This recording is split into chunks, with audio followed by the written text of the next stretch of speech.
When John met Alice, the two took an instant dislike for each other. They were cousins, because their mothers were sisters. They had been living at opposite ends of the world. John had always lived in Singapore. Alice's mother had married and gone to live in Canada. Alice's father had died suddenly and the family had become poor, so they had come back to Singapore.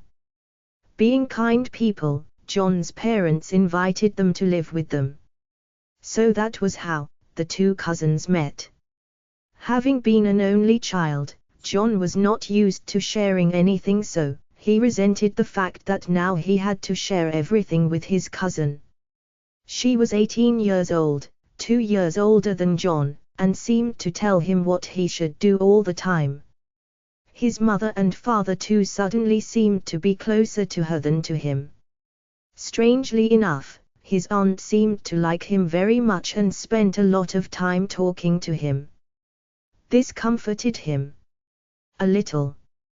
The quarrels between the two cousins became very serious after a time.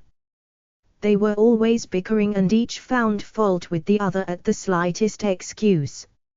Most of the time, it was John who found fault. One day he told Alice that it was his home and that they had taken pity on them and that if she became too much, he would chase her out of the home. This really upset her and she locked herself in the room and cried the whole day. John was not happy either. He wished he had never said anything of the kind. When Alice's mother came home that evening, Alice must have told her everything. John felt miserable when he saw his aunt come out of her room looking very sad. He wanted to run to her and tell her that he was sorry, but he did not have the courage. That night he could not sleep at all. Next morning, when he came out from his room, he saw his aunt standing there with all her bags packed. Alice was with her and she looked sad too. Then John's mother came out. Alice's mother said nothing, she just hugged her sister and cried and cried. In between sobs, she told her sister that they were leaving. Then John's mother started to cry and Alice joined in. Then John's father came out. He said nothing but stood there and looked hard at John. It seemed to John that somehow, he had guessed that he must have had something to do with it.